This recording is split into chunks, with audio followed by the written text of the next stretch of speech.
आज से कुछ सालों पहले बड़े बड़े माउंटेनियर्स जो कि कई बड़ी बड़ी माउंटेन्स की पीक पर पहुंच चुके थे, वो ये सोचते हैं कि अब हम जाएंगे और कैलाश पर्वत के ऊपर चढ़ाई करेंगे। लेकिन उन्हें ये नहीं पता था कि ये उनकी लाइफ का सबसे खराब डिसीजन होने वाला है, क्योंकि वो चढ़ने तो जाते हैं और कुछ दूर चढ़ते भी हैं, लेकिन थोड़ी देर के बाद ये रियलाइज करते हैं कि उनके जो हाथों के नाखून हैं वो बड़ी रफ्तार से बढ़ते जा रहे हैं। थोड़ी देर और ऊपर चढ़ते हैं वो और ये रियलाइज करते हैं कि उनके जो बाल हैं उनकी भी लंबाई बड़ी तेजी से बढ़ रही है। उन्हें ऐसा फील होने लगता है कि मानो उनकी उम्र काफी तेजी से बढ़ती जा रही, यानी वो बुजुर्ग होते जा रहे हैं। उन्हें जैसे ही ये फील होता है तो वो ये डिसाइड कर लेते हैं कि अब वो आगे नहीं चढ़ पाएंगे और फिर नीचे आके वापस लौट जाते हैं। लेकिन कहानी यहीं खत्म नहीं होती।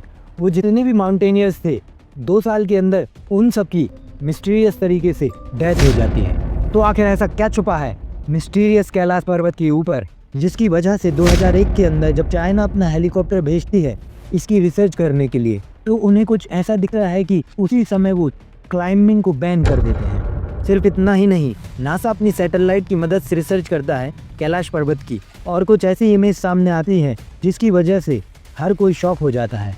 क्या सच में इस जगह पे कुछ ऐसा है जो इस जगह को मिस्टीरियस और डेंजरस बना देता है?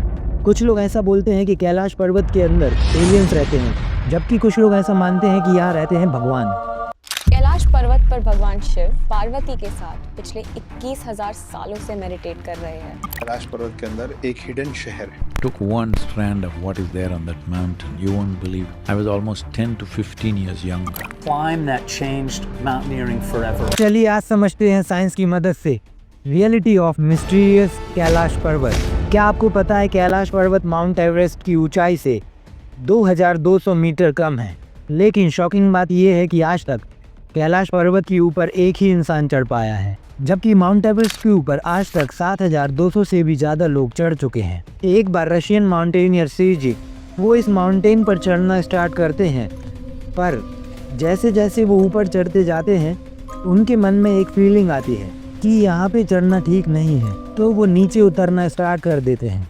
और जब वो नीचे आ गए तो उन्हें ऐसा फील आता है कि ये डिसीज़न एकदम सही था। और फिर एक बार चाइना रिक्वेस्ट करती है एक फेमस माउंटेनियर राइनहोल्ड को कि आप जाओ और कैलाश पर्वत चढ़कर देखो वहाँ पे ऐसा क्या है। और मैं आपको बता दूं, राइनहोल्ड वो इंसान है जो कि बिना ऑक्सीजन मास्क के माउंट एवरेस्ट की पीक पर चढ़ गए थे। इन्होंने भी ट्राई किया और बोला यहाँ पर चढ़ना सही नहीं है और यहाँ पे चढ़ने के लिए आपको भी किसी को नहीं भेजना चाहिए।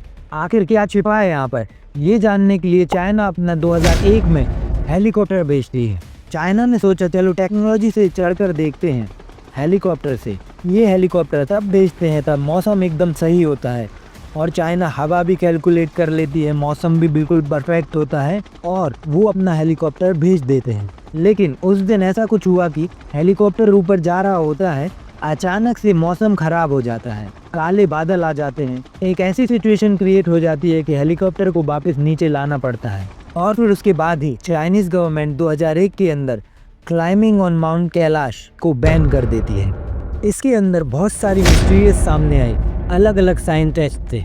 तो 1999 के अंदर रशियन साइंटिस्ट अर्नेस्ट वो ये सोचते हैं कि हम माउंट कैलाश जाएंगे और अपनी सारी टीम के साथ रिसर्च करेंगे। वो काफ़ी दिन तक रिसर्च करते हैं, वहाँ की हर एक चीज़ पर रिसर्च करते हैं। फिर एक अपनी किताब लिखते हैं where we do come from, और इस किताब के अंदर इन्होंने क्लियरली बताया कि जो कैलाश पर्वत है ना वो एक मैन मेड पिरामिड है। जी हाँ, मैन मेड पिरामिड, यानी ये बहुत ज़्यादा एडवांस टेक्नोलॉजी से बना हुआ है जो कि पुराने ज़माने के हायर सिविलाइजेशन ने बनाया होगा। और उनकी किताब में ये तक लिखा है कि यहाँ से रात को अलग अलग रंग की रोशनी दिखाई देती है। और ये सिर्फ इन्होंने अकेला नहीं बोला, यहाँ के लोकल लोगों ने भी बोला कि रात को यहाँ पे 7 रंग की रोशनी दिखाई देती है और अलग अलग वाइब्रेशन भी यहाँ सुनाई देते हैं। पर इसका भी एक साइंटिफिक रीज़न है।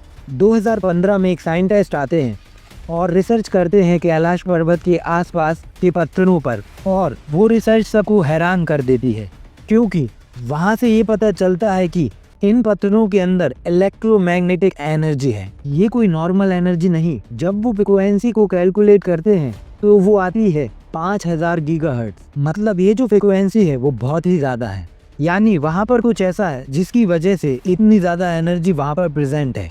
सिर्फ इतना ही नहीं, नासा जब रिसर्च करती है तो उनको ये पता चलता है कि उसके अंदर मैग्नेटिक फील्ड है और वो मैग्नेटिक फील्ड बहुत हाई लेवल की है, और जो माउंट कैलाश के आसपास ग्रेविटेशनल फोर्स है वो बदल जाता है, कभी ज़्यादा तो कभी कम। इसकी साइंस सिर्फ 2 कारण बताती है।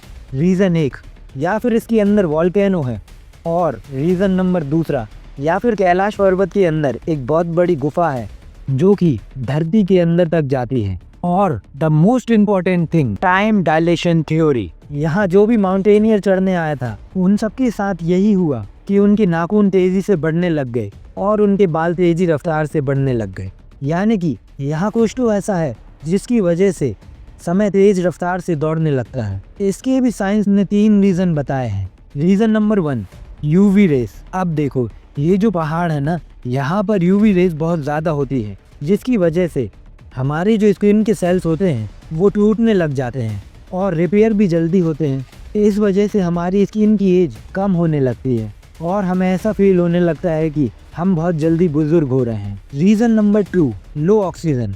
देखो यार, जब हम पहाड़ पर चढ़ते हैं तो ऑक्सीजन लेवल कम हो जाता है। इसकी वजह से मेटाबॉलिज्म हाई हो जाता है, जिसकी वजह से हमारी बॉडी ज़्यादा एनर्जी यूज़ करती है और हमारी एज ज़्यादा जल्दी बढ़ सकती है। Reason number 3, strong magnetic field. देखो, जैसे कि नासा ने बताया कि माउंट कैलाश पर मैग्नेटिक फील्ड बहुत ज़्यादा स्ट्रॉन्ग है, तो उसकी वजह से कुछ तो हमारी बॉडी में चेंजेस आते हैं, जिसकी वजह से हमारी एज टाइम के हिसाब से जल्दी बढ़ने लगती है। सिर्फ एक ही इंसान ऐसा है जो इस माउंट कैलाश पर चढ़ पाया है, वो है 14वीं सेंचुरी के अंदर तिब्बत में रहने वाले बुद्धा, जिनका नाम है मिलारेपा। ऐसा माना जाता है कि इन्होंने अपनी स्पिरिचुअल पावर की मदद से इस पहाड़ के ऊपर चढ़ाई करी थी। आज तक कोई नहीं चढ़ पाया, लेकिन तिब्बत के लोकल लोगों का ऐसा मानना है कि वही एक ऐसे इंसान थे जो इस पहाड़ पर चढ़ पाए, सिर्फ और सिर्फ उनकी स्पिरिचुअल पावर से। तो है ना बहुत ज़्यादा शॉकिंग। और अभी भी बहुत सारे सवाल हैं, ऐसा क्या है माउंट कैलाश के आसपास के रीजन में बहुत सारे अर्थक्वेक आते हैं, लेकिन आज तक कोई भी अर्थक्वेक माउंट कैलाश के पास फील नहीं हुआ। और सबसे बड़ा सवाल, क्या माउंट कैलाश के अंदर ऐसी कोई सच में सुरंग है जो कि ज़मीन के अंदर तक जाती है? और आपका क्या मानना है ये कमेंट में ज़रूर बताना। अगर वीडियो अच्छी लगी हो तो लाइक और शेयर करना मत भूलना। धन्यवाद।